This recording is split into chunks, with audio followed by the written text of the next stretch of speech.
Welcome to TTV News with some latest event in the province. In the afternoon of March 19, the Standing Committee of Tay Ninh Provincial Party Committee have a conference to provide information about the current situation in the regions around the world and the foreign policies of party according to the document of 13 National Party Congress.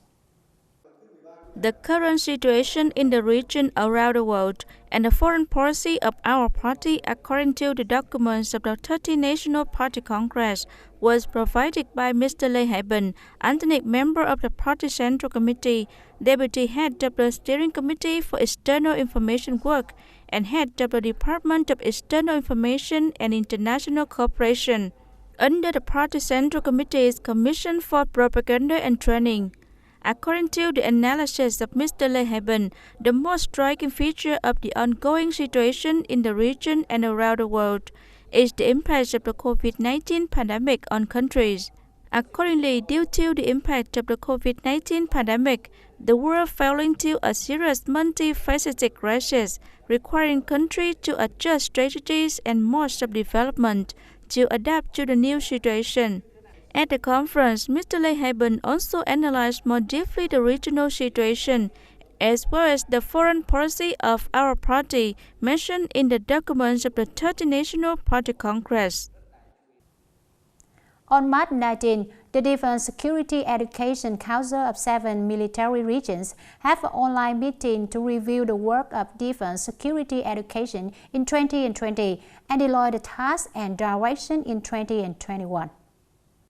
Major General Đặng Văn Hùng, Deputy Commander cum Chief of Staff of the Military Region and Permanent Vice Chairman of the Defense Security Education Council of the 7 military regions, attended and chaired the meeting. At the Ninh report, there were Mr. Trần Văn Chiến, Vice Chairman of the Provincial People's Committee, and leaders of the Provincial Military Command, Public Security Department, the Department of Education and Training, the Department of Home Affairs, and officers boards directly under the Provincial Military Command. In 2020, the Defense Security Education Councils of provinces and cities in the military region have done well in advising the party committees and local authorities. The leadership, direction, and implementation of national defense and security, fostering training and education for subjects have reached the quality and depth. As a result, in 2020, in the area of the military region, there were 672 training courses on knowledge of defense and security, with more than 66,453 participants. The work of defense security education of the Department of Home Affairs and the party committees of provinces and cities for cadres and party members always closely follow the content, achieving quality. Typically, the organizing committee of the Ninh Provincial Party Committee. In addition, the Department of Education and Training directs colleges, high schools, and professional schools to organize defense and security education for students. On this occasion, the Defense Security Education Council of the 7 Military Command announced the decision to award the certificates of merit of the High Command of the 7 military region to the Provincial Party Committee and Ms. Nguyễn Thị Yến Mai, Head of the Provincial Party Committee, for having outstanding and typical achievements in the implementation of fostering knowledge of national defense and security in 2020.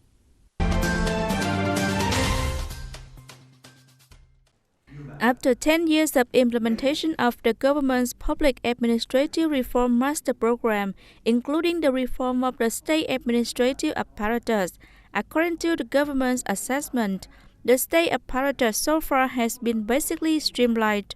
Its efficiency and performance are enhanced. The arrangement of administrative units at district and commune levels, according to the resolution of the National Assembly Standing Committee, has been basically completed. 21 administrative units at district level have been reorganized, reducing 8 units. Meanwhile, the number of communal units has decreased by 557 units compared to 1,047 previously. Regarding the payroll of civil servants, compared with the number assigned in 2015, the civil servants in ministries and central branches decreased by 10,284 people. The figure in localities shrank by 13,612 people. The reform of the state administrative apparatus has basically overcome the shortcomings and limitations of the previous stages, promptly supplementing and correcting shortcomings, ensuring full coverage of state management functions of the government.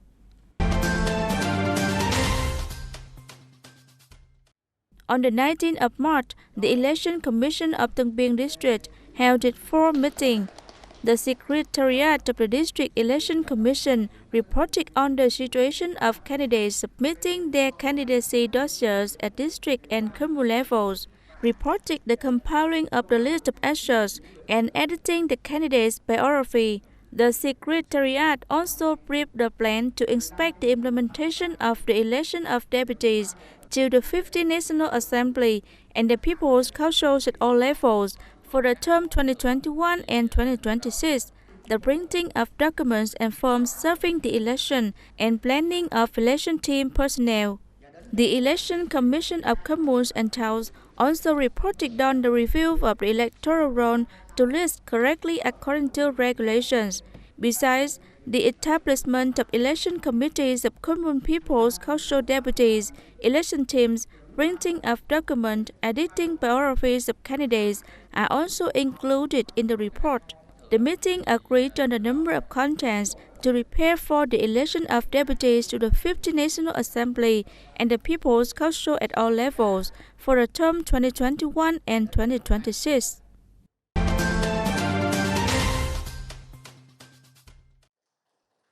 The 6th Executive Board of the Tay Ninh Provincial Cooperative Alliance, term 2020-2025, on March 18 held its second conference to take certain decisions regarding the operating regulations of the 6th Executive Board and assign the duties of the Executive Board members for the term 2020-2025.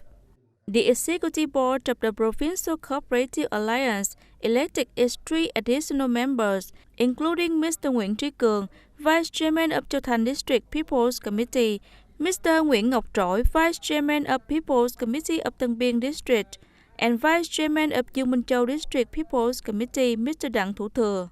Regarding the development of the collective economy, by the end of 2020, the whole province has 140 cooperatives, 112 cooperative groups in operation, of which an increase of 10 cooperatives and 10 cooperative groups compared to 2019.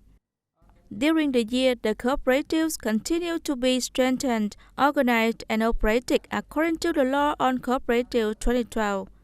Those cooperatives are just a mere formality or nominal cooperatives are being reviewed for settlement and dissolution.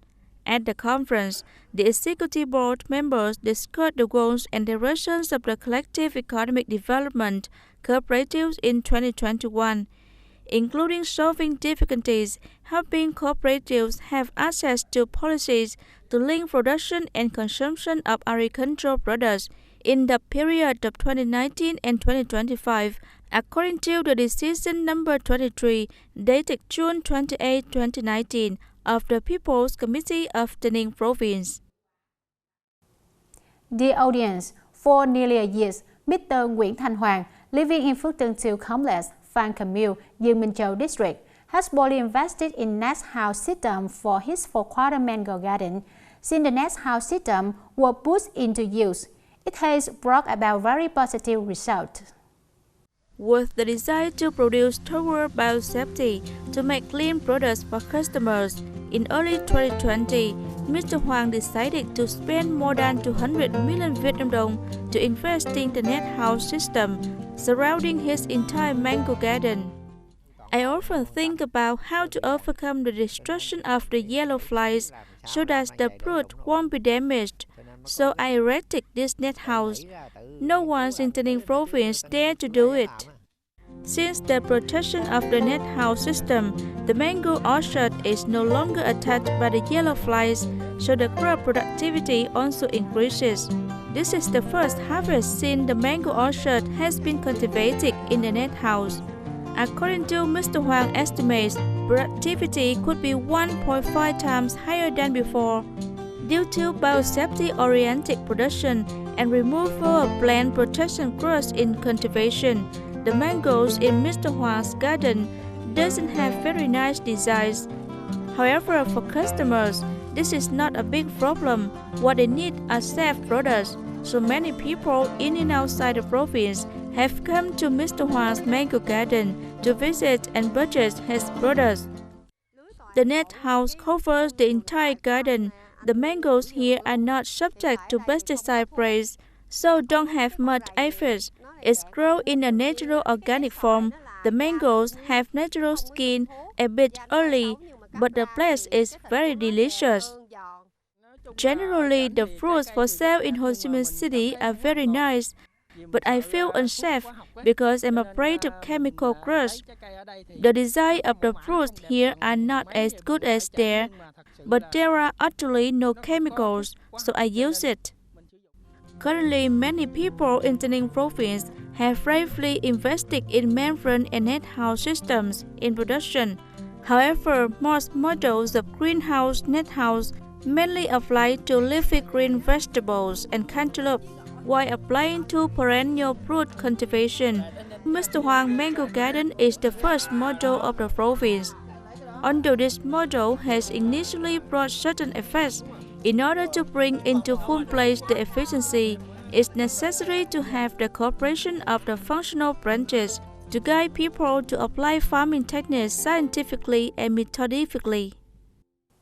That's all for today, TTV News. Thanks for watching and see you next time.